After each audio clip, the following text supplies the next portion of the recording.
Today is August 12th, 2025, and you're listening to Space News First Up. Discover your next mission in the space industry with the Space News Job Exchange. Visit jobs.spacenews.com to find top aerospace roles and connect with leading employers.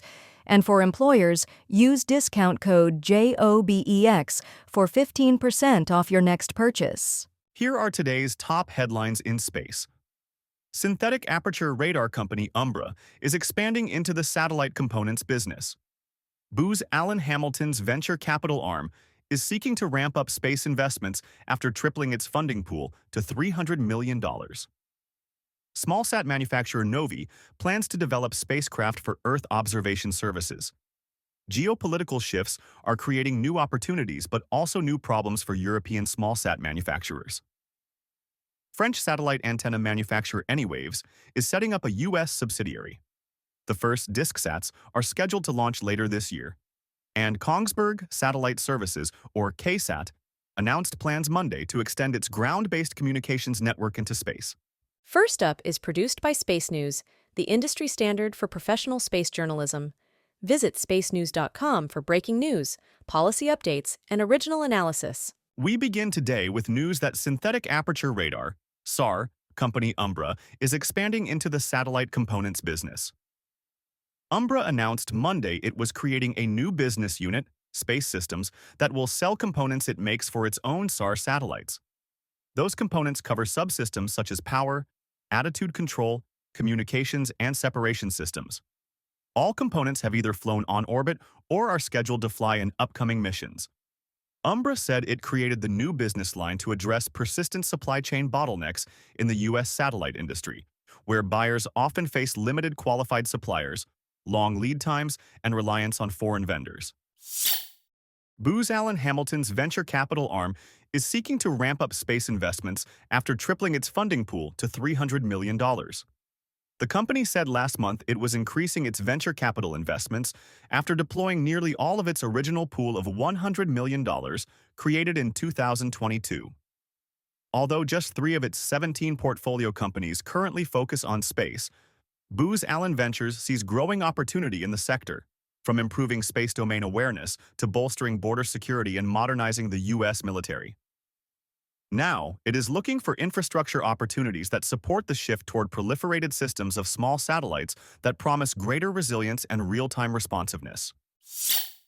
Smallsat manufacturer NOVI plans to develop spacecraft for Earth observation services. The company said Monday that its first 2 geospatial ecosystem for near real-time information at the edge, or GENI, spacecraft are scheduled to fly in early 2026 on SpaceX's Transporter 16 and Transporter 17 rideshare missions to low Earth orbit. NOVI builds satellites equipped with onboard computers that analyze data directly in space, reducing the amount of data that needs to be transmitted to the ground. The company aims to serve a mix of customers, he said, including those who need quickly analyzed satellite data and those who want to develop and test artificial intelligence algorithms on NOVI's orbital platforms. Geopolitical shifts are creating new opportunities but also new problems for European smallsat manufacturers. A surge in defense spending in Europe is expected to translate into more satellite contracts for those companies, executives said at a recent conference. They noted, though, that companies have to navigate procurement processes that vary from country to country within Europe and often show a preference for firms based in their home nation. An emerging challenge for those companies is tariffs levied by the U.S. on imports of European satellites and components. That creates problems for their supply chains and increased costs that often are passed on to customers. French satellite antenna manufacturer Anywaves is setting up a U.S. subsidiary. Anywaves US, led by former Mangata Network's Vice President of Global Strategy Nicholas Hine, is evaluating potential sites for offices and, eventually, manufacturing facilities. The creation of Anywaves US is part of a multinational strategy by Anywaves to better serve customers in their local markets. The first DiskSats are scheduled to launch later this year. The Aerospace Corporation, which developed the Smallsat bus that, as the name suggests, is shaped like a disk, said 4 DiskSats will launch on a Rocket Lab Electron from Wallops Island, Virginia, before the end of the year. That launch was scheduled for 2026, but moved up at the request of the customer, NASA's Space Technology Mission Directorate. The DiskSat design is intended to optimize satellite volume and surface area. Kongsberg Satellite Services, or KSAT, announced plans Monday to extend its ground-based communications network into space. Satellites called Kuiper, currently being developed, will be added to KSAT's communications infrastructure to reduce latency for time-sensitive data. KSAT said the satellites will be deployed into orbital planes, or loops, intended to serve as extensions of KSAT's ground network. KSAT called the satellite system a precision augmentation layer to close coverage gaps and reduce latency. Details on the Kuiper rollout, including the number of satellites to be sent to low Earth orbit, will be disclosed in the fall. Share your company's news with the entire space industry through Stellar Dispatch, the press release service from Space News. Learn more and use discount code SD2106 for 15% off when you submit yours at spacenews.com/stellardispatch.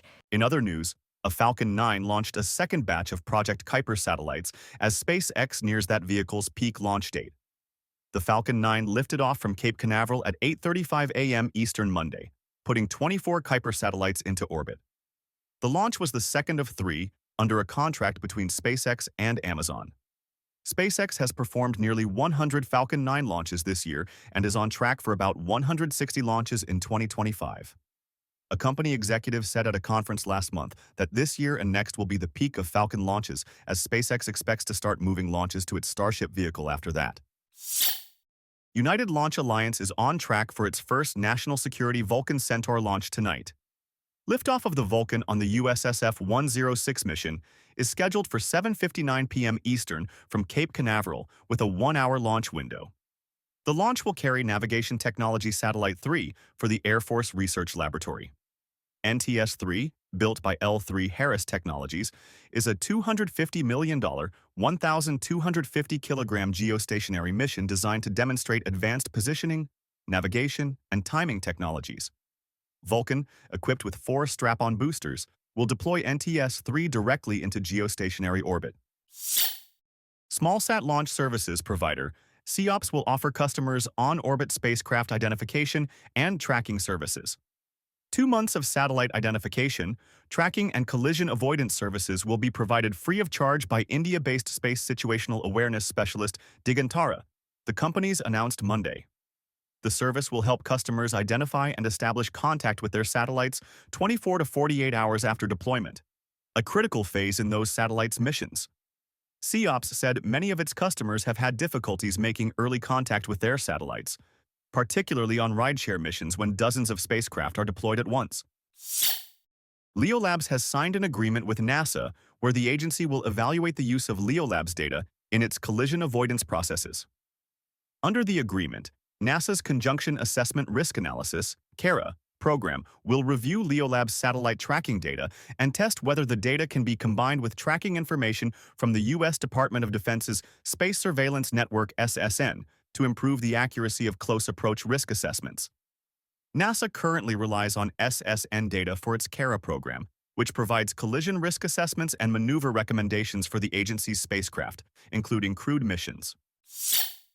Belgian startup EdgeX has raised a seed round for work on onboard artificial intelligence systems. The company announced €2.3 million, $2.7 million in venture funding Monday, supporting an in-orbit demonstration slated to fly on a SpaceX Falcon 9 in February. EdgeX is developing Sterna, an artificial intelligence computer designed to run complex algorithms onboard satellites to speed decisions and use limited bandwidth more efficiently. Sterna can be used on spacecraft as small as 12U CubeSats, helping spacecraft process data in real time and transmit only valuable information to optimize scarce spectrum. Ascending Node Technologies has added a constellation design tool to its Spaceline mission planning software. Spaceline's constellation tool can accommodate customers sending satellites into multiple orbits around Earth or other planets. The company, founded by 3 people who worked on the design of the NASA OSIRIS-REx asteroid sample return mission, is also testing optimization algorithms to help users design the right constellation for their mission needs. The New York Times reports that a fragment of an asteroid older than the Earth nearly hit a Georgia man. meteorites from a fireball seen across much of the southeastern U.S. June 26th hit a house in McDonough, Georgia, south of Atlanta. The fragments went through the roof of the house and made a dent in laminate flooring, missing the person living there by just a few meters. Analysis of the meteorites show they are 4.56 billion years old, or slightly older than the Earth itself. They are linked to a family of asteroids in the main belt, created by the breakup of a much larger asteroid about 470 million years ago.